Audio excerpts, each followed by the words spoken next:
Bem-vindos ao PatiCast. E hoje nós vamos ter um PatiCast super especial, porque nós estamos recebendo Dom José Carlos, arcebispo de Montes Claros.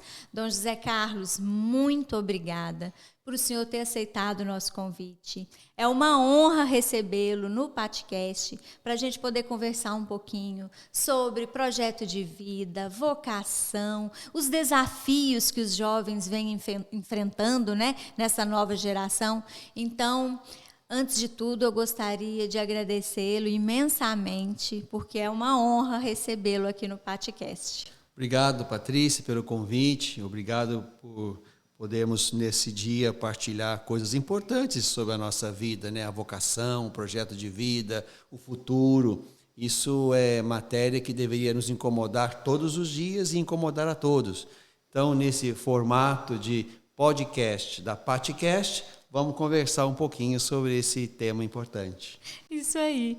E antes da gente começar, Dom José Carlos, como eu sempre faço aqui no PatiCast, eu gostaria que o senhor falasse um pouquinho de como foi a sua trajetória até chegar, né, ao sacerdócio, como o senhor descobriu a sua vocação.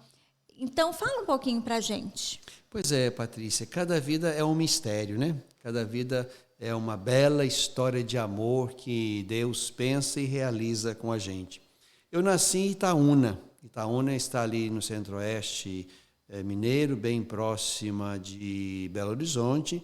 Eu nasci ali em 3 de janeiro de 1968. Nasci já na cidade, meus pais vieram da zona rural, mas já nasci na cidade, de uma família simples, modesta. Minha mãe sempre foi a que cuidava da casa e das crianças. Meu pai era e é pedreiro, construiu muitas casas, muitos prédios, muitas lojas em Itaúna. Então foi nessa família que eu nasci e cresci. Nós somos uma família de 7 irmãos, 2 já no céu, 6 de sangue e 1 adotivo. Depois de ter tido 6, meus pais ainda adotaram mais um, que esteve conosco por 33 anos, depois faleceu. Então, foi nessa família que eu nasci, cresci, uma família marcadamente religiosa, minha mãe mais que meu pai, mas sempre crescemos e vivemos na igreja. Foi aí, então, que já na infância eu sentia que Deus me chamava para alguma coisa na igreja, para o serviço dos irmãos. Claro que criança não entende isso, né? A gente entende que quer ser algo para Deus, quer ser algo na religião ou na igreja. Mas me lembro então que aos 14 anos eu decidi e tomei consciência desse chamado de Deus e decidi entrar para o seminário. Então, aos 15 anos, né, depois de um percurso de discernimento, né, ao longo daquele ano em que eu tinha 14 anos, aos 15 anos entrei então para o seminário, fiz 10 anos de formação no seminário, fui ordenado padre aos 25 anos de idade. Nesse ano eu completo 31 anos de padre, e quando eu tinha 21 anos de padre, eu fui então chamado para ser bispo. Então nesse ano também eu completo 10 anos de bispo, e esse então é o meu caminho vocacional. Nesse tempo de padre eu trabalhei sobretudo ali em Divinópolis, em Itaúna, e depois de um pequeno percurso em Pedra do Indaiá, que é uma cidadezinha bem pertinho de Divinópolis. Então essas foram as 3 cidades onde eu pude realizar o meu ministério de padre. Depois me tornei bispo da própria diocese onde eu era padre, fiquei ali por 9 anos e já agora 1 ano e 2 meses aqui na nossa bela Montes Claros. Isso aí. Dom José Carlos, e qual foi a formação que o senhor realizou durante esse processo? Hoje, Patrícia, na formação sacerdotal se faz 3 anos de filosofia e 4 anos de teologia. Então, o meu processo formativo inicial se constituiu disso, de 7 anos de formação, e tanto a filosofia quanto a teologia foram feitas na PUC Minas, e foi ali então que eu concluí isso que nós chamamos de formação inicial. Nós temos a convicção de que a formação é permanente, ninguém está pronto em algum momento. Então, há uma formação inicial, que são esses 2 cursos, e depois se encarrega de estar sempre em formação, em cursos de atualização, porque isso é importante. E depois de 7 anos como padre, eu tive a oportunidade de fazer um mestrado em Roma. Então eu fui para lá, o bispo me mandou para Roma estudar, nos anos 2000, 2002. Ali eu fiz um mestrado em Teologia Fundamental. E voltando de Roma, fui trabalhar também na formação dos futuros sacerdotes. Então, trabalhei por muito tempo na formação dos seminaristas, também na formação dos leigos, nas matérias ligadas à filosofia e à teologia. Certo. Dom José Carlos, a gente sabe, né, que o momento da escolha profissional, ele é um momento muito desafiador para os jovens, né? Não só porque são muito jovens, como existe uma infinidade de cursos, né, que são ofertados e cada vez mais vem aumentando. Então, eu gostaria que o senhor falasse um pouquinho, eu sempre coloco que nesse processo de orientação profissional, de escolha profissional, é muito importante a gente estar atento ao autoconhecimento e também conhecer as profissões. E eu gostaria que o senhor falasse um pouquinho também, que é de suma importância trabalhar projeto de vida com esses jovens, onde dentro do projeto de vida eles vão poder vislumbrar, né, um caminho a ser seguido e também trabalhar dentro dessa questão mais voltada para si, do autoconhecimento, que hoje a gente sabe que muito tem ficado a desejar. Qual a importância para o senhor de se trabalhar o projeto de vida na vida desses jovens? Patrícia, nós temos que entender que nós não estamos nesse mundo por acaso. Ninguém está neste período do mundo por acaso, como um acidente, como alguém que caiu de paraquedas aqui.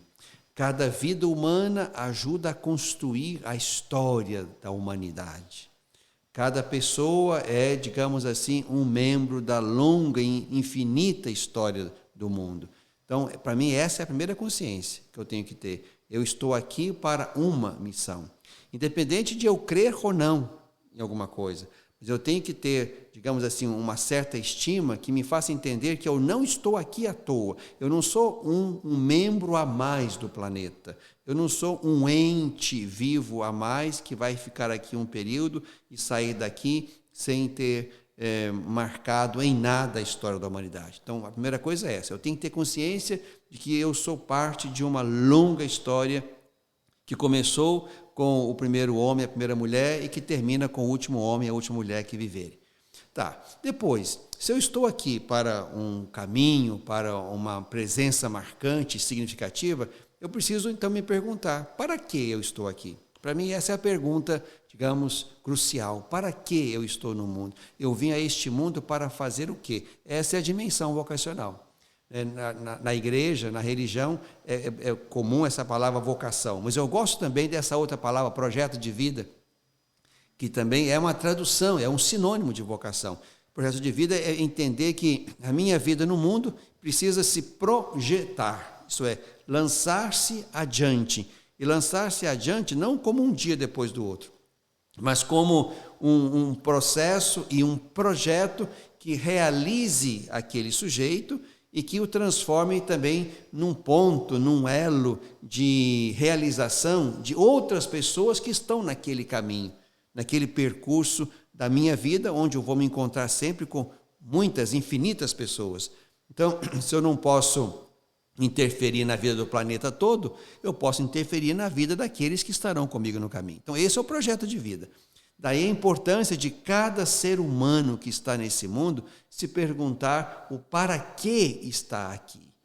Isso aqui, como você falou bem, precisa, como pano de fundo e ponto 1, de um autoconhecimento. Isto é, de que eu gosto? O que eu gosto de fazer? O que eu tenho dentro de mim como talento, como carisma, como habilidade? O projeto de vida supõe, inicialmente, um autoconhecimento, né, uma capacidade de perceber as aptidões pessoais a partir das quais eu vou delinear um caminho. Então, eu penso que isso aqui, a juventude, e cada um precisa ter sempre presente que há um projeto de vida que nos projeta para frente, que dá utilidade, beleza à nossa presença aqui nesse mundo.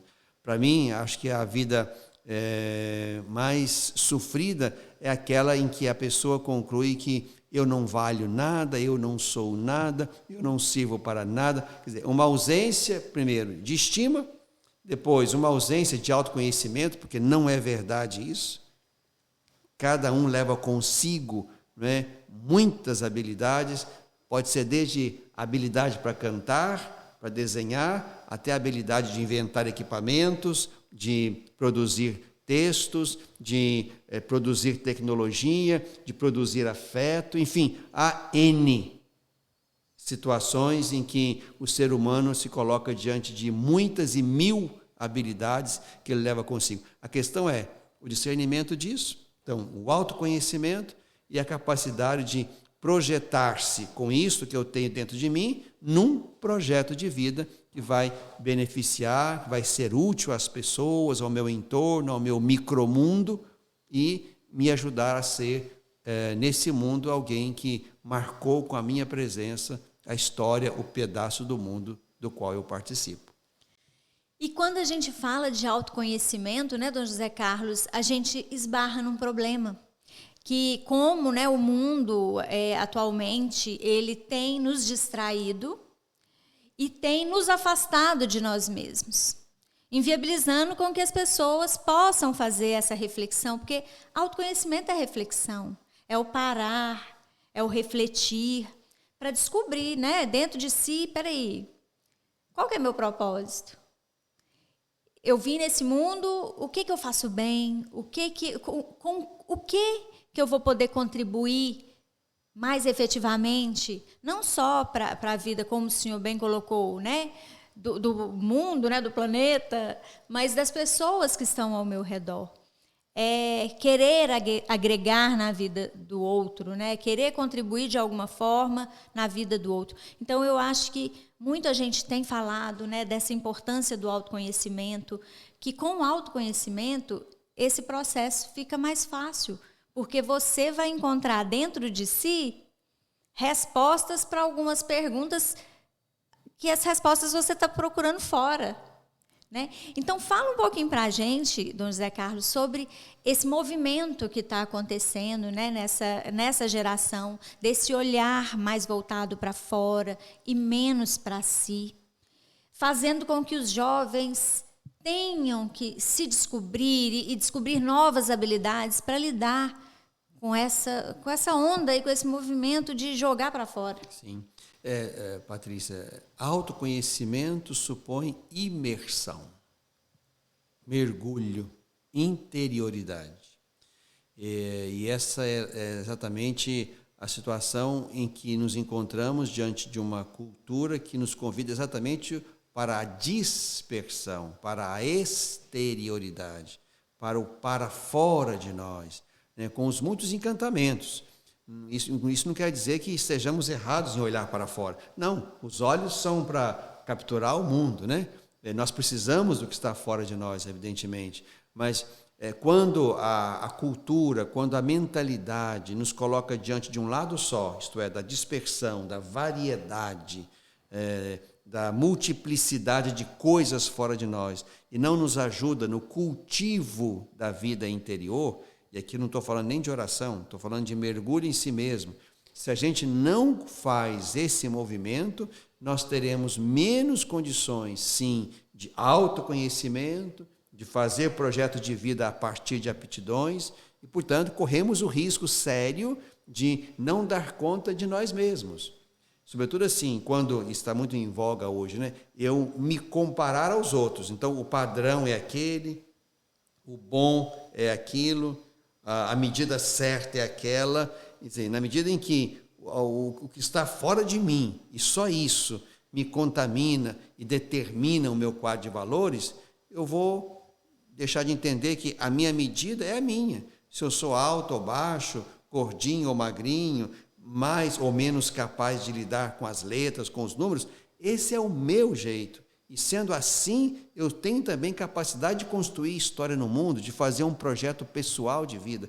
Então, este é o grande risco desse nosso tempo. Nós precisamos estar atentos a isso, sejam os pais, os educadores, os líderes religiosos. Nós temos que entender que estamos diante sempre de dois movimentos, um movimento para fora e um movimento para dentro. E nós tínhamos que ajustar bem esta equação. Quer dizer, quem está só para dentro e perdeu a referência de mundo, esse também não está na medida certa, né?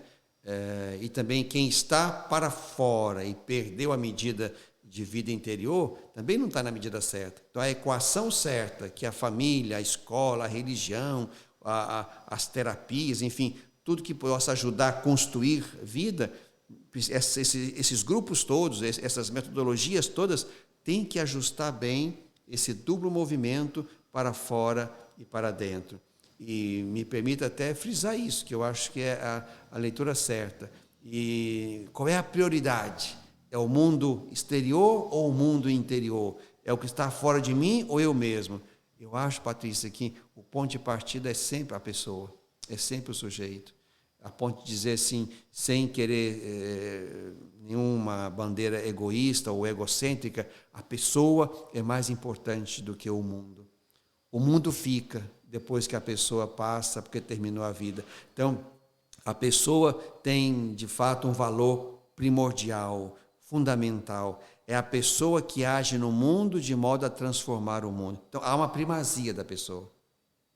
Há uma primazia da pessoa. Por mais que é preciso criar uma interação pessoa-mundo, e essa pessoa bem inserida, e o mundo capaz de absorver e fazer crescer essa pessoa, mas a primazia da pessoa. É a primazia do ser humano, que precisa se conhecer como um ente do mundo, um ser no mundo, e capaz de interferir, de mudar o mundo, de deixar a sua marca no mundo. Sim, esse equilíbrio, né? É um equilíbrio sempre priorizando, né, a pessoa, como o senhor colocou, porque eu tenho que estar atento também, né, o que está acontecendo no mundo, porque como que eu vou contribuir com o avanço, ter um papel significativo no mundo, se também olhar só para dentro e viver, né, sem levar esse olhar.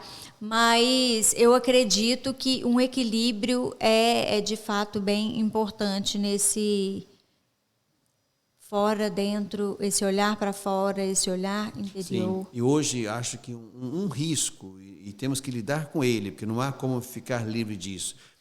Hoje, a comunicação fácil, rápida, virtual, isso aqui nos tem colocado em contato com 1000 realidades fora de nós. Eu creio que o mundo digital ampliou a nossa capacidade de enxergar e de ver o que está fora de nós. E em muitas situações, esse mundo digital, virtual, nos roubou de nós mesmos.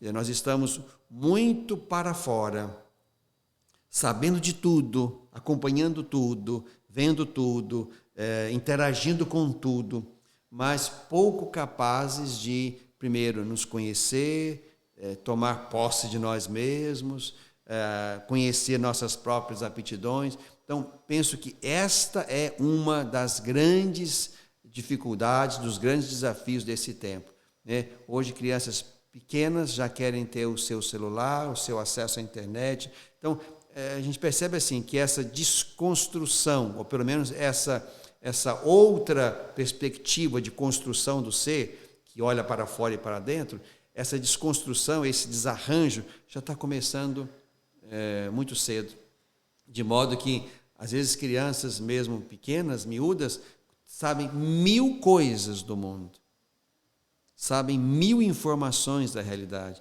têm 1000 contatos fora e virtuais, mas às vezes estão profundamente adoecidas do ponto de vista de conhecimento de si mesmas, de se ajustar ao seu processo natural de crescimento. Então, digamos que muitas coisas estão chegando antes do tempo, até mesmo informações, conhecimentos, aquilo que a nossa geração demorou algum tempo para aprender, para saber, para ter acesso como informação, como dado, como conhecimento. Isso os meninos às vezes dão um show de conhecimento na gente. Então, há uma pressa que, acho, dificulta construir o ser no tempo e no ritmo certos. A gente tem crianças hoje, por exemplo, com uma postura ou com conhecimentos ou com uma mentalidade de gente grande. Temos gente grande que talvez por não estar tão enfronhada nesse mundo das novas tecnologias, gente grande com perfil infantil, porque ou está crescendo na medida certa, ou perdeu o ritmo do crescimento que passa hoje pelas tecnologias. E, digamos, temos gente de uma terceira idade completamente desconectada disso, que não sabe lidar com essas gerações, com seus vários perfis, porque vêm crianças já adultas, vêm adultos com comportamento infantil. Imagina a dificuldade de os mais velhos entre nós poderem assimilar, digerir e lidar com esses muitos perfis humanos dentro de uma mesma família. Sim. E as redes sociais, elas trouxeram, né? Se por um lado elas influenciam positivamente na vida das pessoas, com esse acesso à informação, né? Com a possibilidade até mesmo da gente ter contato com alguém que está distante, de achar, né, as pessoas e montar mesmo grupos, ter essa comunicação, favoreceu, mas também a gente sabe que tem os pontos negativos, como o senhor falou, inclusive um deles é essa comparação, é querer ser igual quem está ali postando de uma forma, e talvez a gente sabe que o que é mostrado na rede social nem sempre é o dia a dia como ele é, né? É um recorte. Só que muitas vezes esses jovens, eles pegam aquele recorte e tomam para si como uma realidade e buscam viver aquela realidade. E quando eles se deparam na impossibilidade de viver aquela perfeição, a gente está diante de um adoecimento, de uma... eles acreditam que não são capazes, porque não conseguem, né, atingir aquele recorte de perfeição. Então, isso gera um adoecimento. Eu queria que o senhor comentasse um pouquinho mais para a gente sobre esses impactos positivos e negativos que a gente tem com as redes sociais. Acho que houve um tempo, Patrícia, em que digamos assim, a dicotomia era entre real e ideal, né? O que eu sou e o que eu quero. E isso aqui até está certo. Eu sou isso hoje, quero alcançar isto. Há um real, que é a minha condição de presente, e há um ideal, que é o meu sonho de futuro. Hoje a dicotomia parece que está no outro nível. Hoje está entre real e irreal. Porque é verdade que hoje as redes sociais, esse mundo virtual, tem apresentado exatamente o irreal. É irreal aquilo que se vê. Ou porque é fake, ou porque é recorte, ou porque é uma montagem, né? Então, hoje, a dicotomia não é mais real e ideal, como deveria ser, mas está entre real e irreal, a ponto de muita gente estar correndo atrás do irreal. Do inatingível. Do inatingível, né? Do impossível. E porque não dá conta, essa pessoa ou desiste, ou entra em adoecimento, ou até atenta contra si mesma, porque percebe que não dá conta daquele irreal que ela transformou em ideal para si. Então, hoje, este é um desafio grande, até porque esse mundo aí, virtual, das redes sociais, infelizmente, não é o mundo da verdade. Veja as dificuldades até mesmo de a gente aplicar leis que possam, de alguma maneira, controlar esse ambiente, né? Isso se fez e está se fazendo com muita fadiga. Como é que se constrói uma lei que possa, de fato, cercear, limitar, julgar, sentenciar, digamos, as regras não cumpridas dentro desse mundo virtual, digital. Então, eu penso que isso aqui é um desafio enorme que a nossa geração, sobretudo aqueles que vão ser pais, mães, educadores, formadores de opinião, formadores de consciência, educadores religiosos, isso aqui é um grande desafio, porque hoje, há quem diga, e parece que é bem verdade, estamos chegando no tempo em que a verdade já não tem mais peso. Hoje, um chamado tempo de pós-verdade. Não interessa se o que falamos é verdade ou não. Interessa que eu fale, que eu diga, que eu me mostre, que eu me manifeste, que eu argumente. A verdade não é mais critério para eu falar de você na rede social, ou de falar com você e longe de você, né? Porque nós perdemos o contato interpessoal real, entramos num outro formato de contato, a ponto de ter gente que tem 1000 amigos virtuais e não tem um amigo real que ele possa apertar a mão, comer pizza com ele ou sair, né? Ou se isso existe, é um número extremamente reduzido, quando não saem dois e cada um com a sua rede social própria, sentados no lugar para tomar alguma coisa ou comer alguma coisa. Então a gente percebe que se rompeu com a verdade, a ponto de nós, às vezes, brigarmos por aquilo que vemos, ouvimos ou recebemos na rede social, como se aquilo fosse verdade, dita sobre mim, ou sobre o mundo, ou sobre a igreja, ou sobre Deus, ou sobre a política, ou sobre qualquer outra coisa. Brigamos por aquilo como se cada um pudesse pôr a sua verdade e se cada um tem a sua. Então não existe uma verdade, né? Então é pós-verdade mesmo, é uma verdade particular que a minha é diferente da sua, então a verdade se contradiz por si mesma, então ela não existe. Então, para mim, esse é um desafio que nós temos que lidar com ele dia após dia. Agora, se me perguntar, fazer o quê? Para mim, a primeira coisa a fazer é tomar consciência de que esse não é um jeito humanizador de ser. Não é o jeito certo de nos relacionar. Não é o lugar de a gente criar relações sadias. Relações sadias são as relações presenciais, reais, onde se pode apertar a mão, olhar nos olhos, conviver, abraçar, enfrentar o outro naquilo que ele traz da sua própria natureza, do seu próprio ser. Essas são as relações sadias. Enquanto nós tivermos gerações que têm 1000 amigos virtuais e 1, 2, 3 amigos reais, isso aqui estamos diante de seres humanos extremamente fragilizados do ponto de vista afetivo, né? Do ponto de vista mesmo de ser, porque ser humano é relação, é encontro, é proximidade. Esta, digamos, é a geração que nós hoje estamos percebendo e que, acredito, vai gerar danos humanitários para frente.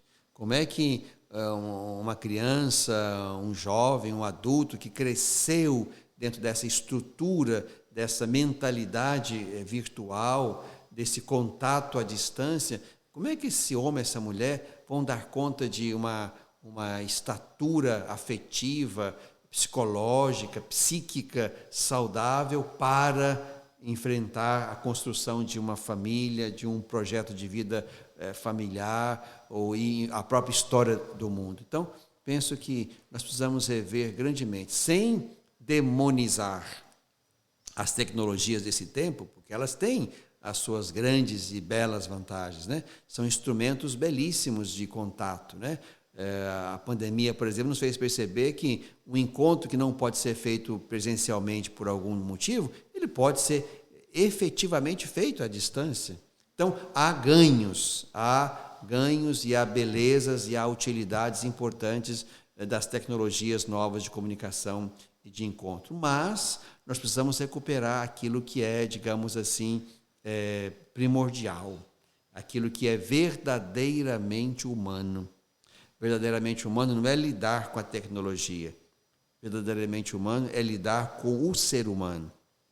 De modo que nesse confronto aqui, com os desafios que esse confronto nos apresenta, é aqui que a gente se constrói, se afirma como homem, como mulher, como ser humano, como um vocacionado, né? As tecnologias, digamos assim, são meios. Elas não são fins. E isso aqui é um desafio grande que nós temos que repensar. Sim. Utilizar, né, toda esse avanço, essa tecnologia, redes sociais, a nosso favor e não contra nós mesmos. Porque o que vem acontecendo é exatamente isso. É uma alienação, né, dessa utilização e causando doença mental. Então, as pessoas estão utilizando esse meio, que pode ser tão útil, seja para comunicar, seja para você levar um conhecimento. Quantas pessoas a gente consegue alcançar, né? Talvez uma palavra você estaria dando, né? Falando essa palavra para uma pessoa, você consegue um alcance maior. Então, utilizar dessa tecnologia a nosso favor e não contra nós, né, Dom José Carlos? Exatamente.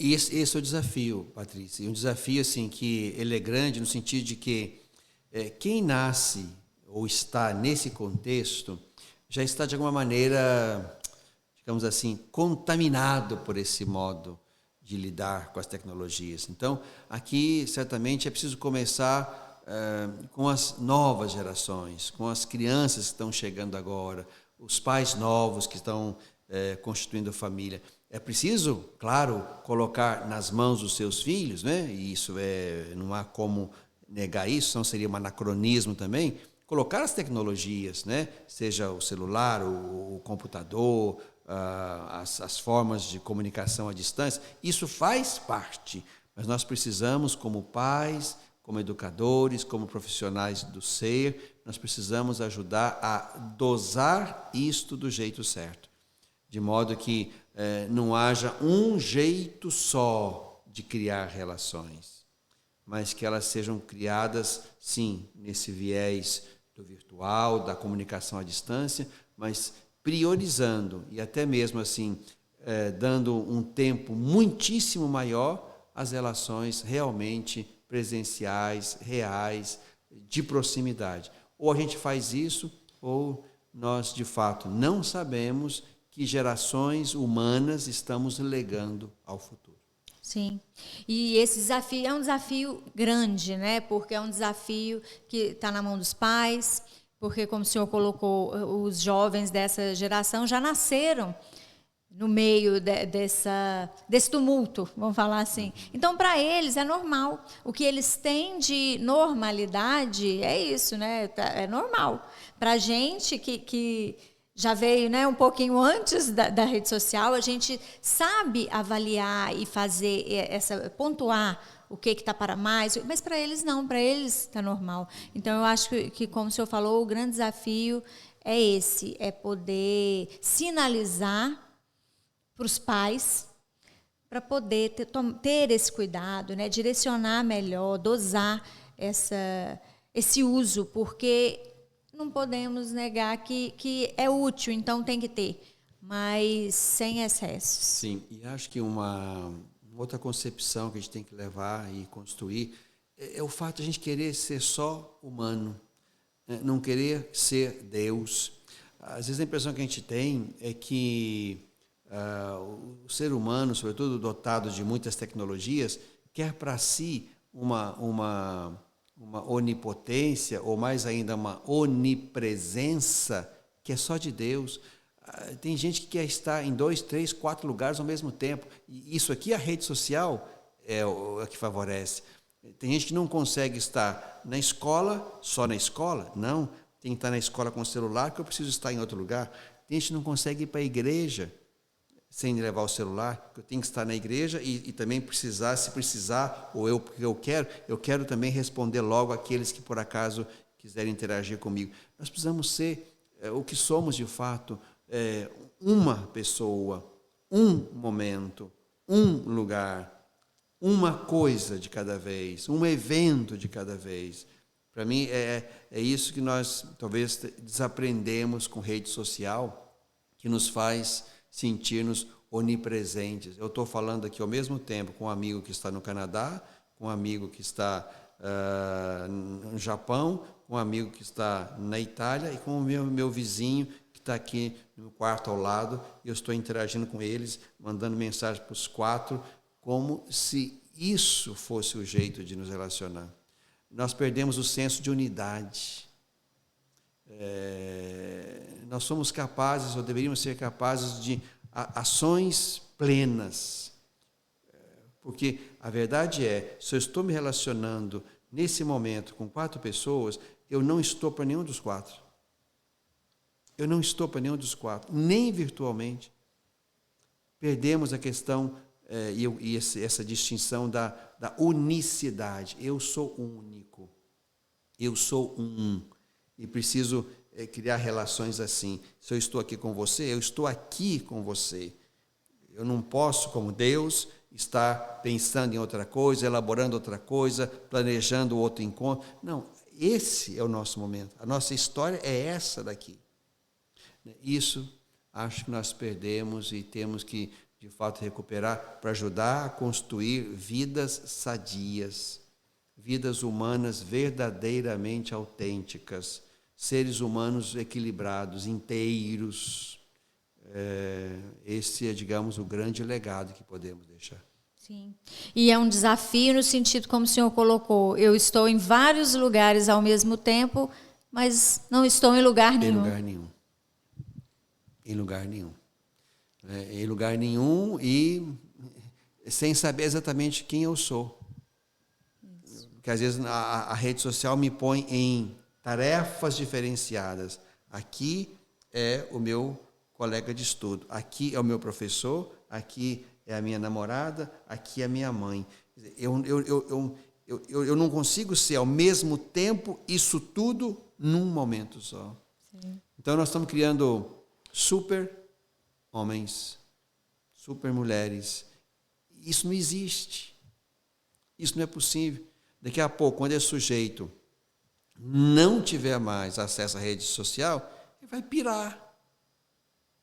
Porque não consegue ser um, ele não consegue ser só ele. E quando, por acaso, né, ele não tiver acesso à tecnologia que o permite crescer mais nas relações virtuais, ele vai entrar em falência, porque não deu conta de avançar naquele projeto humano, que não é o sadio, mas é o que está se vendendo, ou o que é o da moda. Ou, quando ele ficar velho e não der conta mais disso, ele vai perceber que é um inútil, porque saiu de um lugar de multiplicidade, devendo nunca ter entrado nesse lugar. Porque é certo que eu consiga fazer muitas coisas, e tem que ser, a vida não pode ter um foco só não, é preciso ter vários focos, mas um foco vivido de cada vez, vivido intensamente, fazendo ali o máximo que eu posso fazer, sendo o máximo que eu posso ser, porque são momentos distintos da vida. Eu preciso ter vários focos, mas eu não tenho que exercitá-los ou estar em conexão com eles o tempo inteiro. É preciso diferenciar papéis, diferenciar possibilidades, potencialidades, mas isso no tempo certo, na medida certa, digamos assim, uma coisa de cada vez para poder saborear isto. Como a gente, numa bela refeição, a gente come primeiro o prato de entrada, depois o prato principal, depois a sobremesa, para saborear cada coisa do seu jeito e saber degustar cada uma delas. Dom José Carlos, e diante de tantos desafios, né, como a gente colocou aqui, diante de tantos desafios que os jovens têm nessa nova geração, quais são as habilidades que o senhor acredita que são necessárias para que esses jovens sintam-se mais capazes de enfrentar esses desafios? Quais seriam essas habilidades que seriam as mais importantes para eles estarem se capacitando para poder lidar com todos esses desafios que a gente conversou e que a gente sabe que faz parte da nossa vida atualmente?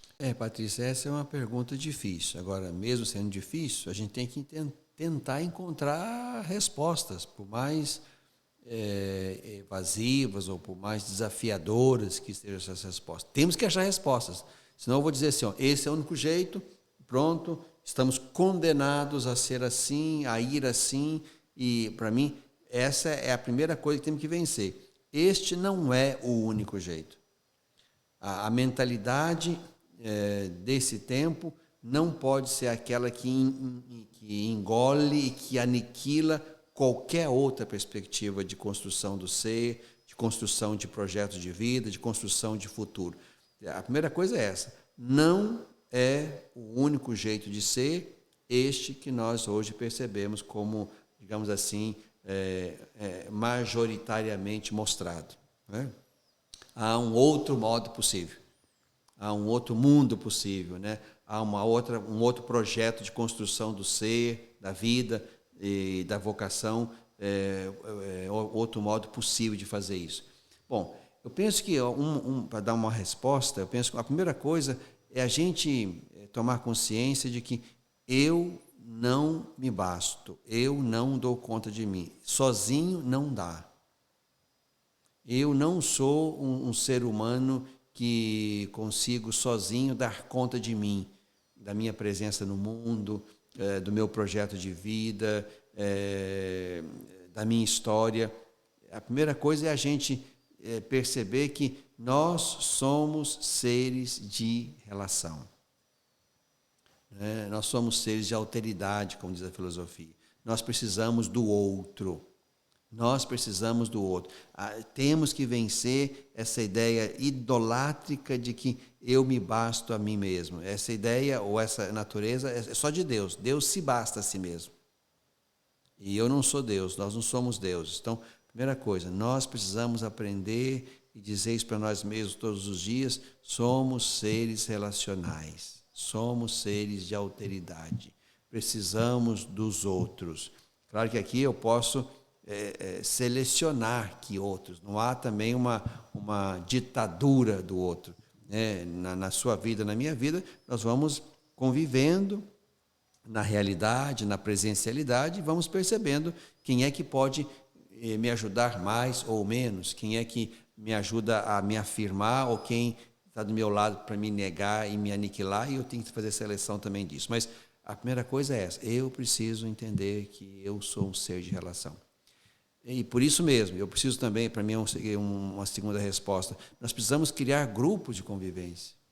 Eu acho que a família, nós precisamos retomar isso, os encontros de família, que era tão comum, e não é impossível, não. Quer dizer, famílias que se encontram, a família de lá, meu irmão que traz os filhos dele e vem almoçar comigo aqui, ou que eu vou lá no aniversário do meu parente, acionar os mecanismos de encontro, de estar juntos. De estar juntos, é a primeira coisa. Isso também vale para a igreja, grupos de idade, de vocação, de serviço. Precisamos favorecer isto, a possibilidade de grupos que sejam capazes de partilhar um pouco a sua vida, a sua missão, os seus trabalhos. Depois, aceitar a ajuda que possa vir de algum profissional que esteja disposto a nos ajudar, seja o profissional da psicologia, seja também a direção espiritual que possa vir de um educador ou de um líder religioso, seja o aconselhamento que possa vir de alguém mais velho. Então, nós precisamos aceitar a ajuda do outro. Nós, às vezes, convivemos com situações assim: eu quero te ajudar, mas você resiste em aceitar. Eu não posso me sobrepor a você e te obrigar a aceitar. Você, até por educação, pode me ouvir, pode fazer de conta que veio a nossa conversa, a terapia, e fazendo de conta que está entendendo, que está aceitando, que vai cumprir o seu dever de casa, e sai e volta na sessão seguinte ou no encontro seguinte do mesmo jeito. Então, aqui nós temos um desafio grande de a própria pessoa aceitar isso, aceitar que não vive sozinha, não é sozinha, não existe Robinson Crusoe, se é que alguém ainda se lembra disso, né? Mas não existe Robinson Crusoe.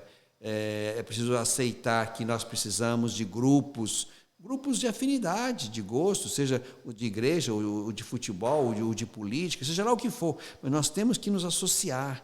Não dá para fazer carreira solo. Nós não nascemos para fazer carreira solo. Nós nascemos para construir uma história comum, uma história coletiva, que começa lá na família e que termina no ambiente de trabalho, como aqui, ou um ambiente de igreja, de futebol, ou de qualquer outro lugar. Nós precisamos aprender a viver juntos.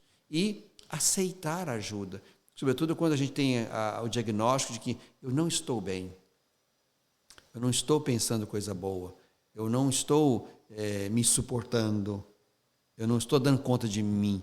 Essa constatação, eu estou triste demais. Essa constatação tem que me levar a uma abertura ao cuidado. E temos quem faça isso com qualidade, com competência, voluntariamente ou profissionalmente. Há quem faça isso, mas o que falta às vezes é a disposição, a vontade, a aceitação de que alguém cuide de mim. Então, para mim, são respostas, mesmo que difíceis de avançar nelas, mas são respostas que a gente pode dar para essa mudança, essa abertura de habilidades. Eu preciso me abrir a essas habilidades que são profundamente humanas. Não ser sozinho, abrir-me ao outro, aceitar ajuda.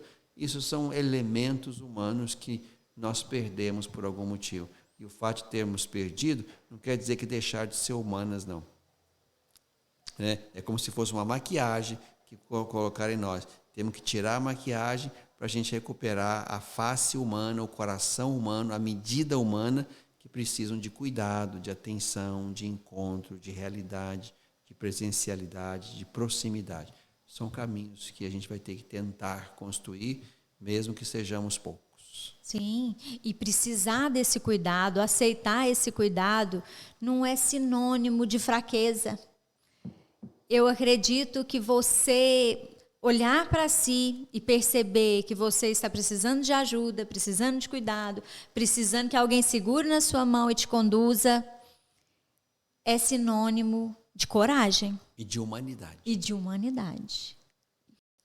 Dom José Carlos, e eu gostaria de pedir para o senhor agora que o senhor deixasse uma mensagem, né, para todas as pessoas que vão nos assistir, que estão, né, nesse momento de escolha profissional, buscando encontrar um propósito. O senhor poderia deixar uma mensagem para todas essas pessoas? Pois é, Patrícia, a mensagem que quero deixar, por mais estranho que pareça, é um convite a sermos humanos. Eu quero convidá-los a serem verdadeiramente humanos. E ser humano significa nascer e morrer, acertar e errar, rir e chorar, precisar dos outros, construir relações, aproveitar aquilo que a vida e cada tempo oferece de bom e de melhor, resistir. Isso é ser humano. Para mim, nós precisamos tirar, digamos, da nossa humanidade, digamos assim, a roupagem, né, ou a armadura quase que artificial que colocaram em nós.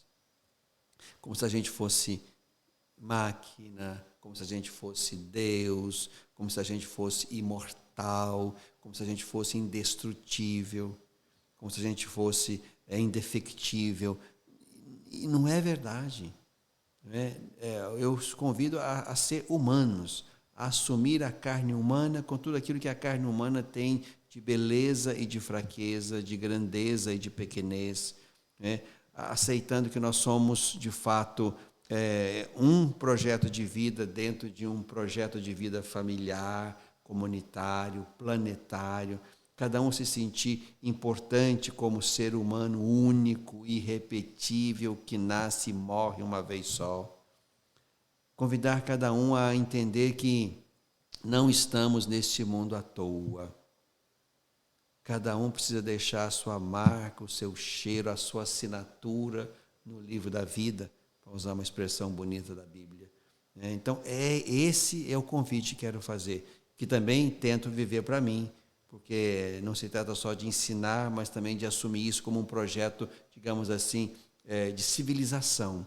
Nós precisamos voltar a ser autenticamente humanos, verdadeiramente humanos, para legar ao futuro uma humanidade sadia, uma humanidade verdadeiramente capaz de entender-se, de amar-se, de construir-se, de oferecer para o futuro aquilo que nossa geração, aquilo que eu dei conta de imprimir no mundo como coisa boa. Sabendo que haverá erros, haverá falências, haverá fracassos, haverá aniquilamentos, mas que isso não seja a marca cotidiana, isso seja acidente, que pode acontecer na vida de qualquer um, mas que a marca cotidiana seja a marca de um projeto de vida que deixa cor, deixa cheiro, deixa marca na história do mundo, começando pela história pessoal, familiar, comunitária e dos ambientes onde a gente frequenta. Vamos ser humanos, ou se for o caso, vamos voltar a ser humanos. Dom José Carlos, muito obrigada. Que mensagem linda, que convite maravilhoso que o senhor deixou para todas essas pessoas. E eu acho que se a gente conseguir, de alguma forma, contribuir com cada pessoa que estiver nos assistindo, tocar essas pessoas a perceberem que esse é o caminho e que é isso que está nos faltando, eu acho que é o que nos motiva e nos faz seguir em frente. Eu queria agradecer muito, senhor, muito obrigada. Volto a falar, foi uma honra tê-lo aqui no podcast e que possamos conversar mais vezes, porque é sempre muito bom conversar com o senhor, ter, né, esse momento de reflexão que às vezes a gente não para no dia a dia para refletir e saber qual é o caminho. Então, assim, eu agradeço imensamente e que a gente possa mais vezes nos encontrar e conversar. Será uma alegria, Patrícia, né? E o que nós vivemos aqui, né? Passamos um tempo completamente disponíveis para esse momento, estamos aqui nesse momento, né? Estamos desconectados com o resto para estarmos conectados aqui. Para mim, essa é, digamos assim, é um flash da vida e do nosso modo de estar no mundo. Viver cada momento, oferecer um ao outro o que nós temos de melhor e vamos, a partir dessa conversa pessoal, particular, que se estendeu para um universo extremamente largo, vamos viver isso mais. Para mim, esse é um jeito de mostrar que há um jeito alternativo de viver e até um jeito alternativo de usufruir dos equipamentos, da tecnologia de comunicação para o bem e a serviço da vida. Obrigada a vocês por assistirem o podcast e até o próximo.